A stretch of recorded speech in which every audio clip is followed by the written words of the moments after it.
Good morning. My name is Betsy Brainerd, and I serve on the Board of Trustees here at First Unitarian. You may have noticed our burgeoning attendance every Sunday, and if you see that you could make room for people on the ends of your rows, please move down so we can easily seat newcomers.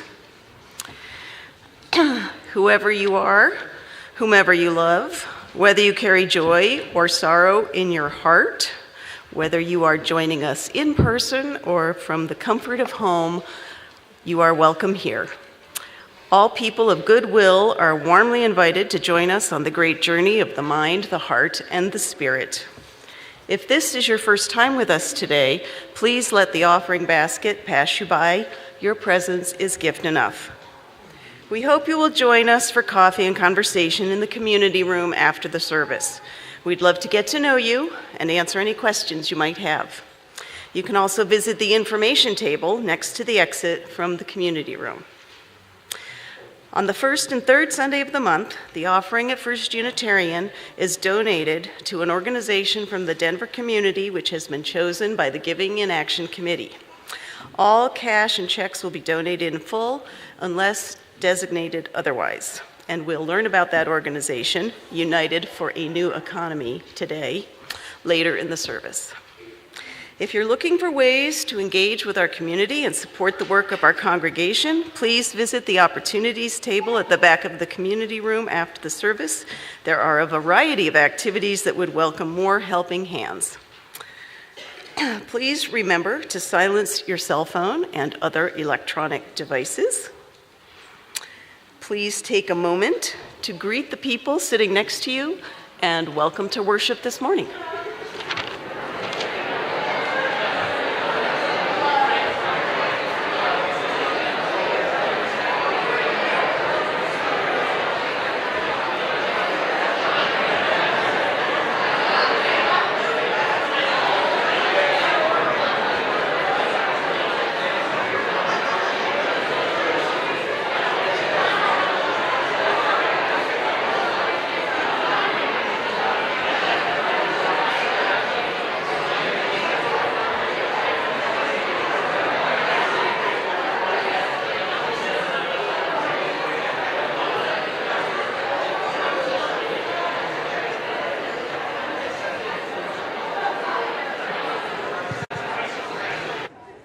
Whoever you are, wherever you are welcome here.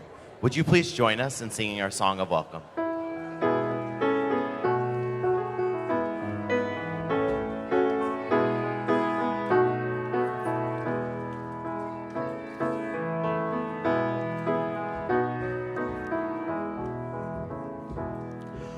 We are many, we are one.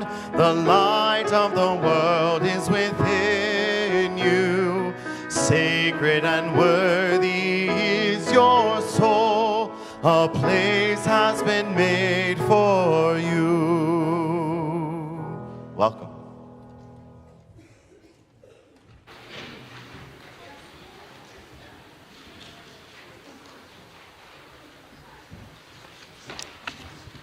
Good morning. Thank you. I should pause there. Should we take a breath, Christopher? Calm our nerves, yes. You may not know this, but every Sunday morning when the children and the youth are downstairs, we start our class with a call to worship as well with a chalice. So something we have started this year is the third Sunday of every month we've had youth come up and either do the welcome or do the call to worship. But because this is an intergenerational service, I recruited Christopher to help me with the call to worship. So this is what the children and the youth say on Sunday mornings downstairs when we are in our spaces as our way to light our chalice and get going. So I'm going to let Christopher. We light this chalice with the warmth of love, the light of truth, and the energy of action. Thank you, Christopher.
Yeah, it's gonna pick up everyone's voice. So this is a song that has become part of our ritual and routine on Sunday mornings. So we hear this song every Sunday morning downstairs and we sing this song together. We have some movements with it. About halfway through the song, you'll see the slides and you can join in. We'll sing the first part without your help, and when you see the slides, you can join us. Ready, friends?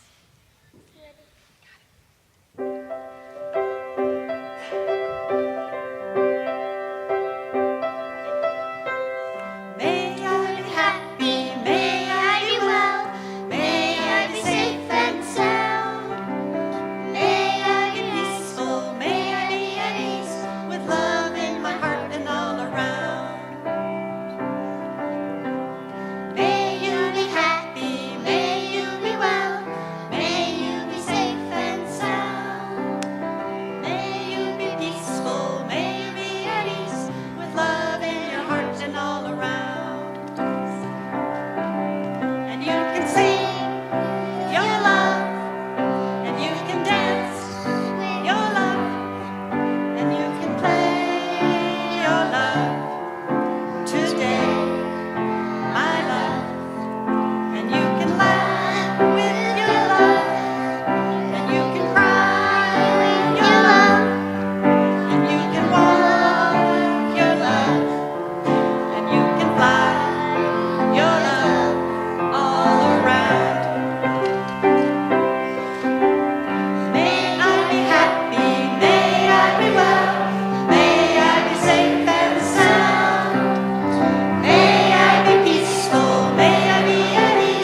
all around.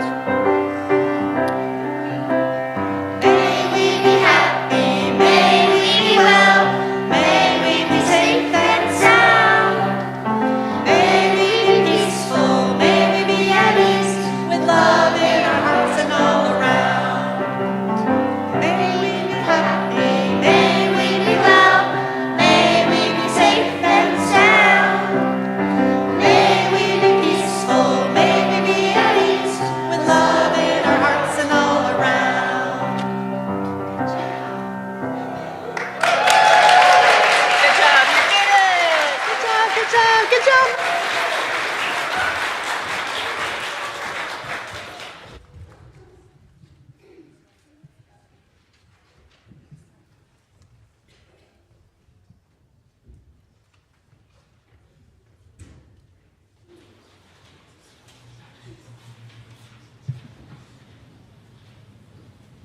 Would you rise in body and or spirit and join us in singing our first hymn of the day, We Would Be One, number 318 in your hymnal.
Good morning, First Unitarian. I'm Lila Laux, and I'm on the Giving in Action Committee.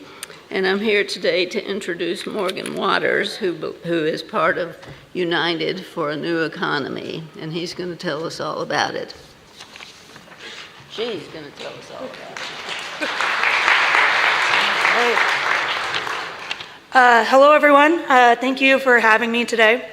My name is Morgan Waters, and I am the field coordinator at United for a New Economy, or UNE for short. At UNE, we've spent years working in communities across Adams County to build people power and fight for systems for everyone, not just the wealthy few. Everywhere you turn, people are telling us that our communities are more divided than ever. And at UNE, we know that when people are scared and struggling, they search for someone to blame. And often that ends up being someone who doesn't look or sound like them. But we also know how real, deep conversations with people can have transformative effects.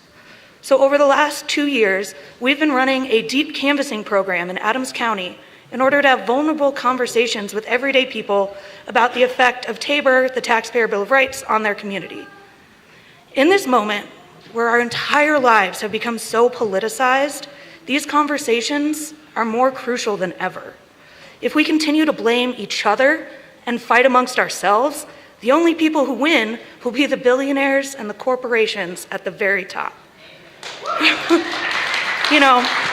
We see certain people in power defunding public services at every level and dictating to us who has value and who doesn't. By having conversations and creating deep connections, we're pushing back against the idea that we can't work together with people who don't look or think like us. Many of our volunteers come to us feeling hopeless about this manufactured division and hate that's been turning neighbors against each other. But once they have these conversations, things tend to change. I could tell you what the volunteers have learned on the doors, but I'd rather share with you something that one of those volunteers, Ren, told me directly after canvassing with us. She said, "A week ago, if you told me that two strangers could have a vulnerable and curious conversation from different perspectives, I would have thought it would have been a nice idea, but I'm not sure I would have believed it." Then I went deep canvassing with Une, and that's exactly what happened. I talked to a complete stranger in his driveway, and in a little over 15 minutes, we both knew about each other's lives, listened to each other's opinions without judgment, and agreed that something is broken in Colorado's economic system. I got some of my faith in humanity back that day. Deep canvassing can help us build these real, deep connections with all kinds of people, whether they look, speak, and think like us or not. And you can help us build this program into something even more transformational. We are grateful for anything you are able to give, but by giving us just $20, you'll be providing the materials that will allow the people we talk to become advocates in their own circles. With $50, you can help us maintain these records of the people we've had impactful conversations with, so we can continue to engage them. If you're able to give $100, you'll provide food for a full-day event where our volunteers learn, share stories, and hold space for deep emotional connections with people who are struggling to get by. And if you are able to give $250, not only will you be my best friend, but you will fully fund one of these canvases in 2026, where we're talking to at least 30 people to connect around a shared vision for a more just, equitable, and compassionate society. This deep canvassing is the type of work that we need to be doing in order to push past that artificial division and build communities that are powerful, equitable, and connected. Now more than ever, we need real human connection. Thank you for your time and your generosity as we work to make our communities a little less divided, and thank you for sharing what you're able to. I'll be here after the service, and I would love to get to meet every single one of you. Thanks for your time.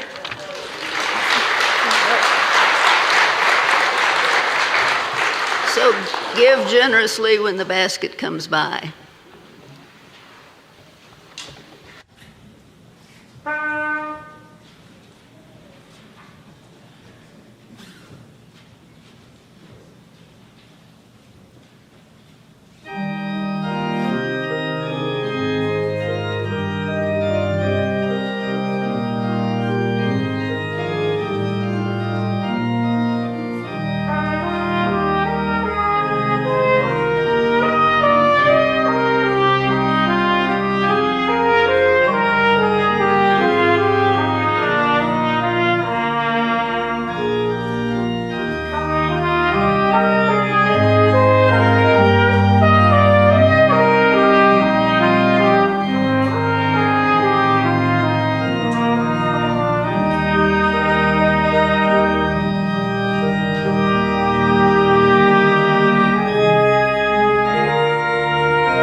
Your gifts, freely given and gratefully received. Thank you for your support of our community and one of our partner organizations.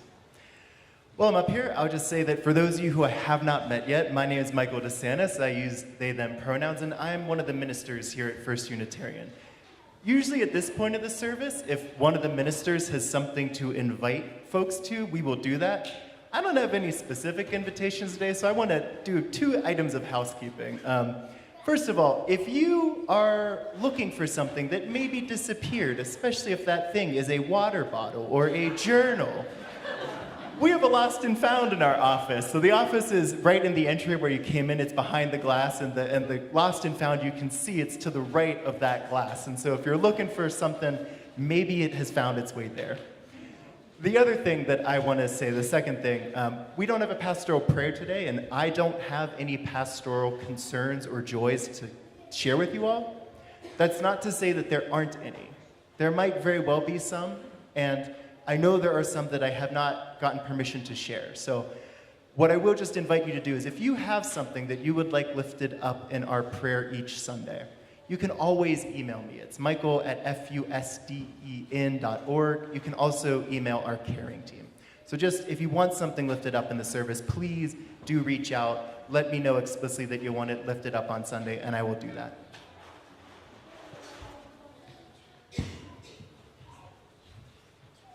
And today, we have a special day, so I'm going to invite Leslie here to help me with a new member welcome. This is a time of celebration, a time of community, a time for all of us to open our arms, open our hearts, and honor the sacred bonds of commitment. This morning, we will welcome into community those who wish to be in covenant with us, who have found in this faith and in this congregation a place they will make their spiritual home. When I call your name, please come up here and join us. So these are the folks that let me know ahead of time that they would like to join today. Diana Colon, Ruth Walker, and Dana Miller. Come on up. Our congregation, we seek to be open to all who share our values and who seek to join in our shared life together. We welcome members and non-member friends alike. However, becoming a member of this congregation, it deepens the relationship that these individuals have with our community. Membership in our beloved church, it brings certain privileges, and more importantly, it brings certain responsibilities. Specifically, we ask all members here at First Unitarian to make 4 commitments. We call them the 4 commitments of membership. Number 1, we ask for a commitment to the community and the practice of deep respect. We also ask for a commitment to taking seriously your own spiritual growth and to supporting others here and their spiritual growth and the shelter of our community. Third, we ask members to make a commitment to service, to lending your efforts and time to the larger ministry of our church, to doing your part to further the spirit of trust and goodwill that allows us to do everything that we do here as people and as a congregation. And finally, we ask for a commitment from members to share as they are able in supporting the financial needs of our church, to support its larger ministry, and to support it because this is what makes everything that we do here possible. So, to our newest members, do you freely pledge yourselves to honor these commitments? And if so, please say yes. Excellent. And now, is there anyone else here this morning? Is there anyone else here who is ready to make these 4 commitments, who has found if you have found your spiritual home here at First Unitarian and you are ready to become a member, this is the closest we get to an altar call, so come on forward. Fair enough. We do these every couple. Oh, we have one. We have excellent. Woo!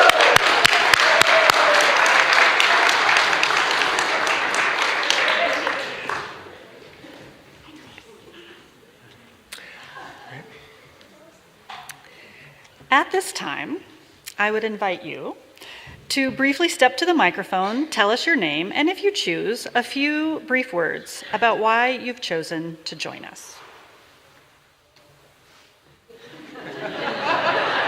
I didn't know we had to do this. Oh, well, my name is Ruth Walker. I recently moved here from Oklahoma, and I joined this church because I found it very welcoming. I'm a multi-generational Unitarian from grandfathers, great-grandfathers as ministers back east, and so it was there was no question that I was going to come to a Unitarian church, but of all the ones I've been to in this area, I really felt so welcome here, so thank you, and I'm looking forward to being involved.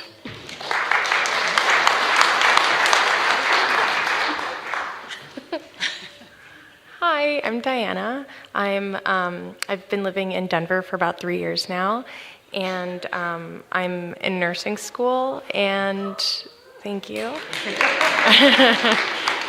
Yep.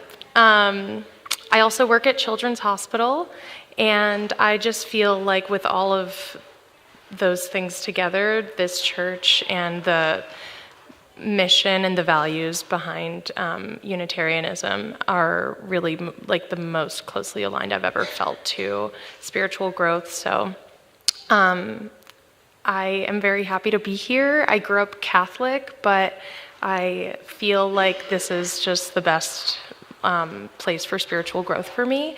And I'm also like very welcome to like having coffee and conversation with folks, so come over and say hi. I have a sweet tooth, so I'm happy to grab a cookie with you too. Yeah.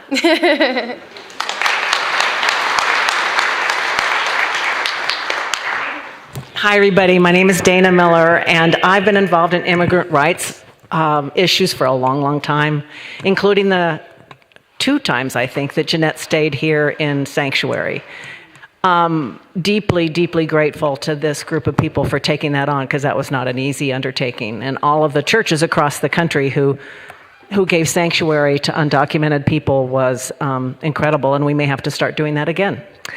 The reason I came to this church is because of that commitment that I see from you all, and also the fact that you have a very lively, very wonderful group of people working on the immigrant rights issue, and I look forward to continuing that and just being a part of this lovely group. Thank you so much.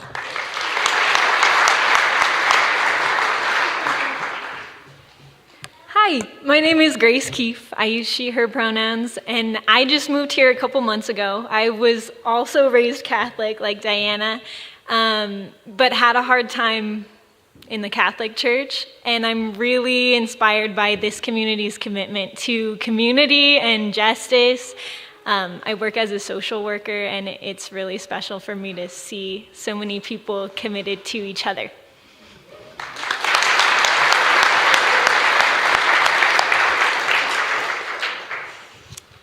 Good people of First Unitarian, you have a job to do. Please welcome, encourage, befriend, and get to know these good people. Invite them fully into this community in the way that only you can do. Invite them into your lives and invite them into your hearts. We are a new congregation today with these new faces, these new stories, these new lives, these new families. Will you joyfully welcome these persons into our membership, fully aware that as life is constantly changing, so too the nature of this religious body is constantly evolving? If so, please answer, we will. We will. To our newest members, we extend the right hand of welcome and a flower as a symbol and a reminder of the bond which already exists between us, and of the hope of that bond growing stronger every day.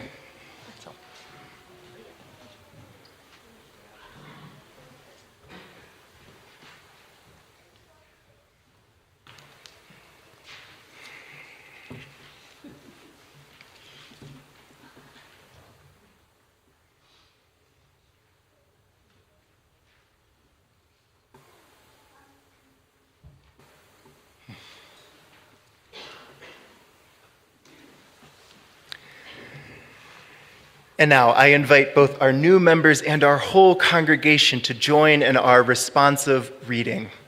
Please note which parts are yours. To our newest members, we are honored that you have chosen to be in covenant with this community and with this faith. We welcome you among us, with us, one of us. You are sacred and worthy in our eyes and in our hearts. We welcome your hopes, your pain, your love, your wholeness. From this moment on, we journey together in a covenant of love, trust, and mutuality. Its members and the values that sustain us all, we pledge a relationship of heart and mind. Joining hands and voices for justice and peace, we inspire lives of joy and spiritual integrity, growing an inclusive community of courage and care. Please allow our new members to exit the sanctuary before others at the end of the service, as they will go directly to the office to sign the membership book, have their photo taken for Breeze, and receive their new member folder. And we would like to invite you all to stop by the New Member Cafe in the community room after service. Thank you.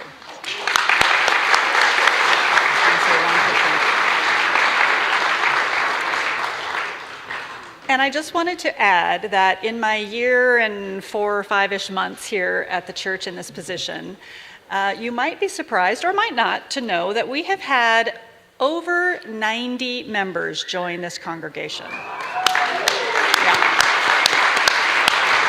So I like to take this time on New Member Sunday to kind of remind ourselves and reflect. And those who are comfortable, if you have joined in the last year or so, if you're comfortable, please stand so we can acknowledge you. Thank you and welcome again.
So, a while ago, I was guest preaching at another UU congregation, and I found myself at coffee hour after this service.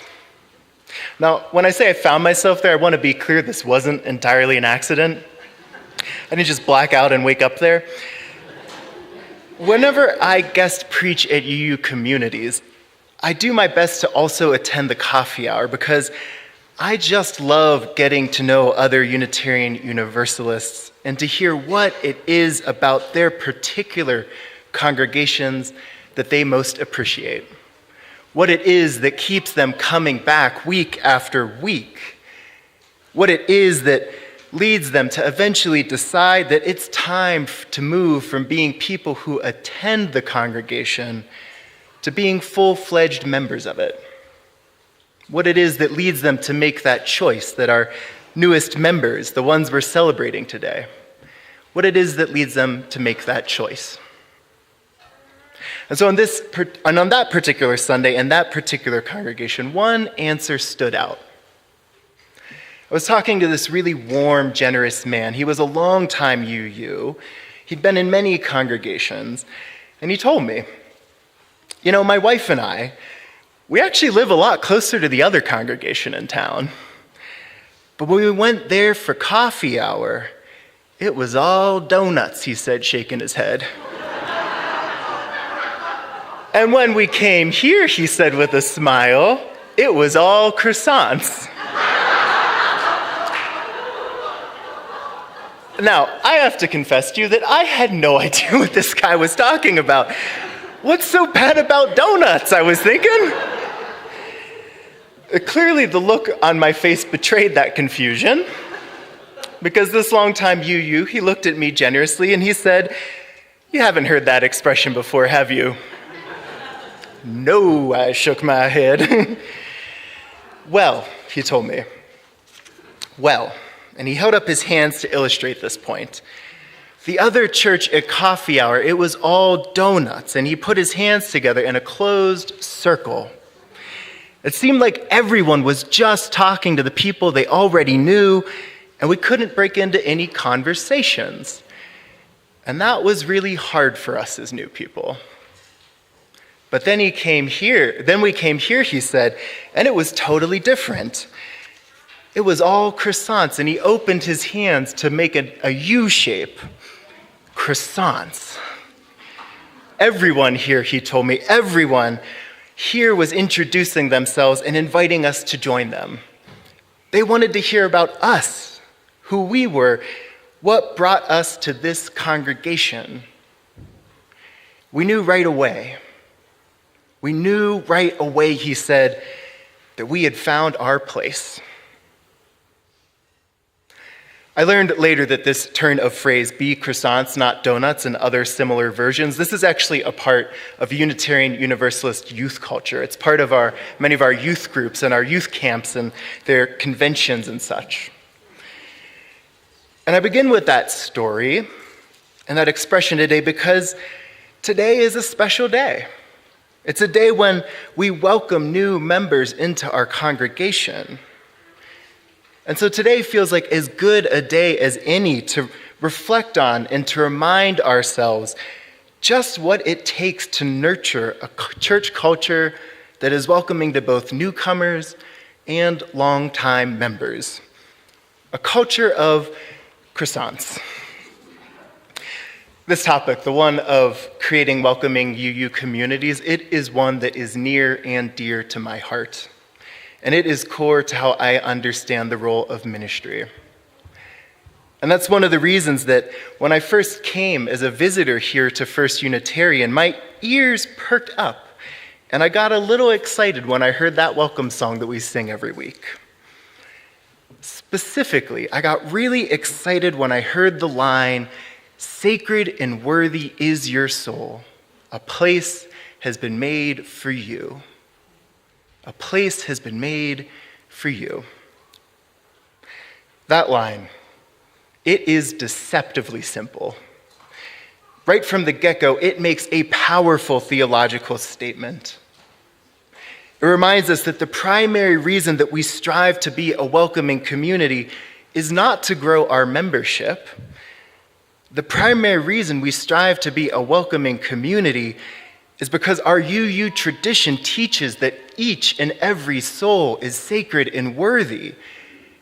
And if we take that seriously, we must seek to honor the uniqueness and the goodness of each person who enters our doors or joins our Zoom room or our live stream.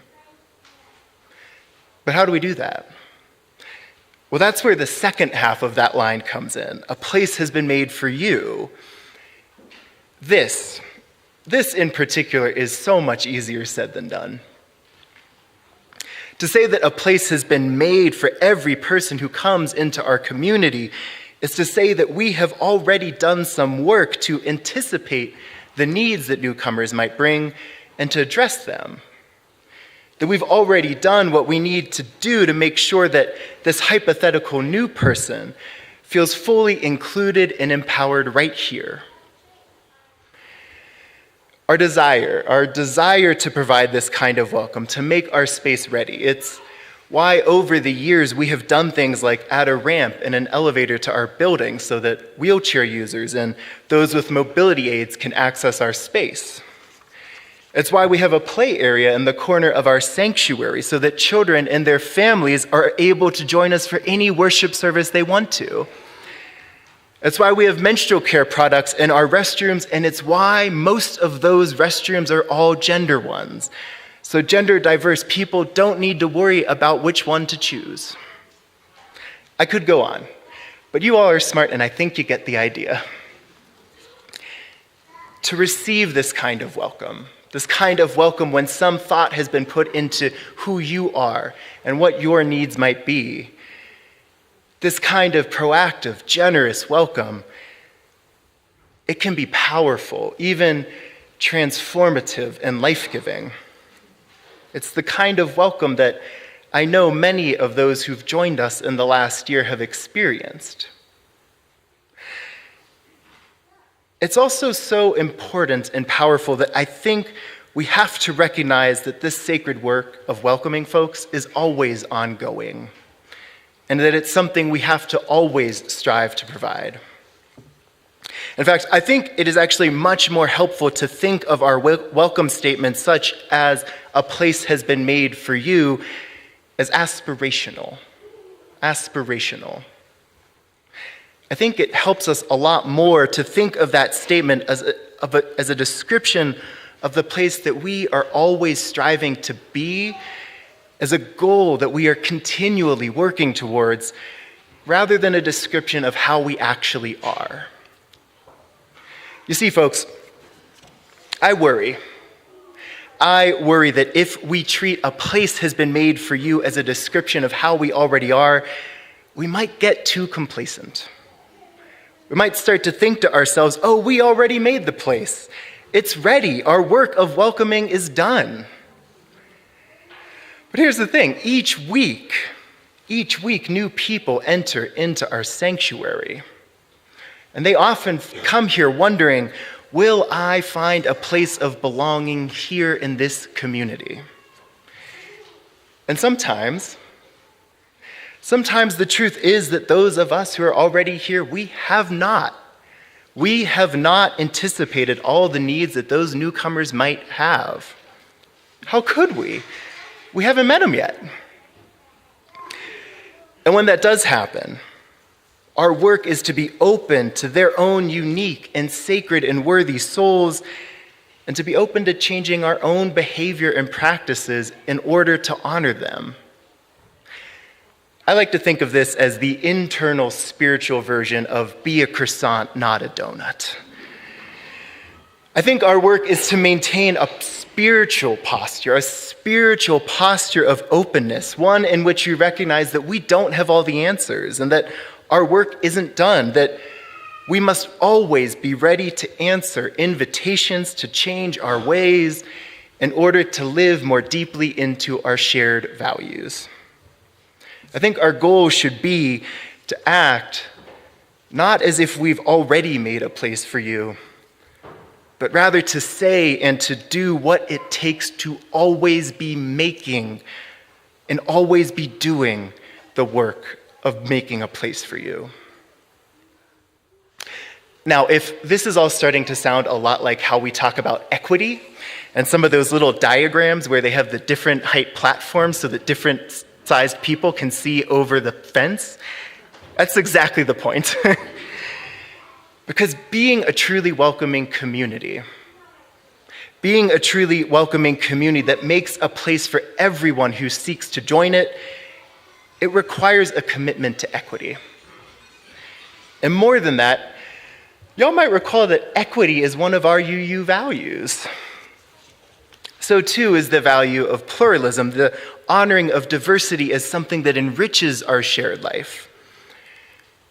And when we're committed in community to doing the work of equity and pluralism, it's really hard to not live into one of our other values, transformation. Transformation, the willingness and openness to be changed for the better. And I know that opening ourselves to personal change and to challenging our biases, to changing how we've always done things, it can be uncomfortable. But it is what our faith calls us to do. I know all of you. I know all of you to be good and faithful Unitarian Universalists. I know you to be people who care deeply about continuing to make this community a welcoming one that people want to join by the dozens. I know that you are committed to this work of honoring all souls as sacred and worthy. And so I just want to leave you with a brief recap of 3 things that we can do to engage in the ongoing work of nurturing a welcoming community. Number 1, be croissants. Whenever we gather as a community, don't just sit or stand around in circles talking to the people you know. Keep the circle open. Leave a space. Make it clear that others are welcome to join. Number 2, follow the advice of that song that our choir just sang so beautifully and draw the circle wide. And then draw it wider still. So you're at coffee hour or another gathering, and you've formed this open circle. You've left a space. Good work, croissants. Now, don't just be content to let those newcomers come to you. Give them the kind of invitation that Diana gave us earlier. Reach out to them. Make an effort to invite them to your circles. And especially try to notice when folks might be alone. And then extend that same spirit of open invitation to everything that we do here. Invite people to your groups and your programs. Make it as easy as possible for folks to join, and be okay when their answer to that invitation is no. Draw the circle wide. Draw it wider still. I do want to give one quick caution about this, which is something that I have had to learn the hard way. When you do introduce yourselves to somebody who is new to you, please make sure that the first question out of your mouth is something other than, "Are you new here?" For starters, I have learned that this question rarely goes anywhere. You're going to have to ask another one after it. And second, you might find yourself in the same situation that I have found to my horror on multiple occasions, which is that the person you're talking to might not be new at all, that they might be a pillar of the congregation who's been around for years, if not decades. Hypothetical. Just be cool, folks. Just be cool. Introduce yourself. Say something like, "I don't know that we've met. Here's my name. What's yours?" And then ask them about what brought them here. Ask them what they're looking for in a spiritual community. Listen deeply. Be open. Be open to receiving the story. And number three. Once we have invited new folks to join our community and join our circles, we have to allow ourselves and our groups to be open to being transformed. To be open to being transformed by those new people when their perspectives and their wisdom, when their perspectives offer invitations to us to live more deeply into our values. And again, we do all of this not because of some transactional desire to add folks to the membership roll, but because it's what our faith calls us to do. It is how we honor one another as holy beings with souls that are sacred and worthy. It is how we make this community and continue to make this community a holy place, a place that is made whole and holy by our embrace of one another. May this be so. May this be so, and amen.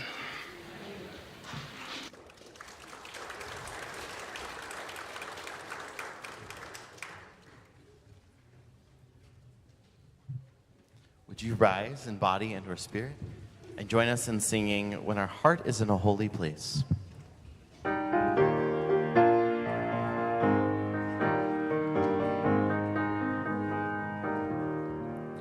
When our heart is in a holy place, when our heart is in a holy place, we are blessed with love and amazing grace.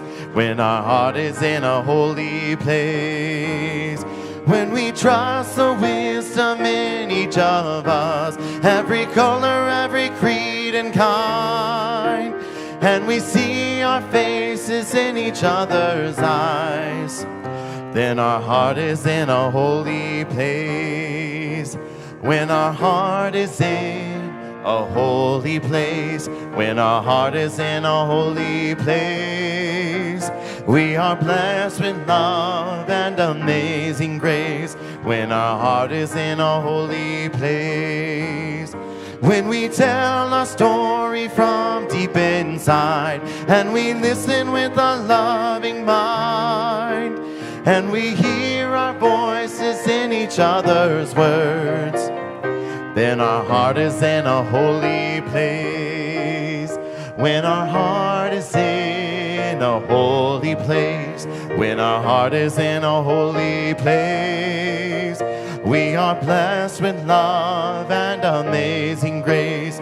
When our heart is in a holy place, when we share the silence of sacred space, and the God of our heart stirs within, and we feel the power of each other's faith, then our heart is in a holy place. When our heart is in a holy place, when our heart is in a holy place, we are blessed with love and amazing grace. When our heart is in a holy place, when our heart is in a holy place. Would you please join us in singing our closing affirmation?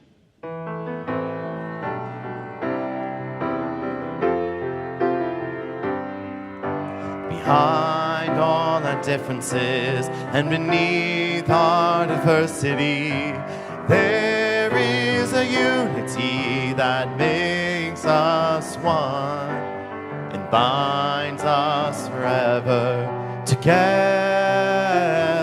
throughout all time, through life and death, and the space between the stars, throughout all time, through life and death, and the space between the stars. I want to, as we close, I want to invite our new members to come right to the front of the sanctuary, right below the chancel here. And as you make your way up, I will remind you that in a moment, when the service concludes, these folks are going to sign our membership book. So if you're not one of these folks, as Leslie said, please give them and me a chance to process out first, okay? And I should note that we are going to be having that new member cafe celebration to welcome them. We'll have some sweet treats, and we have, I believe, made sure that those treats do include croissants. May they serve as a reminder to keep our hearts open, to keep our spirits open, to keep our community open. I leave you with these chalice extinguishing words. They're the ones our youth use, the companion piece to the chalice lighting we heard from Christopher earlier. We extinguish this chalice back into the world of do and say, carry it forward to the dawning day. Go in peace. Amen.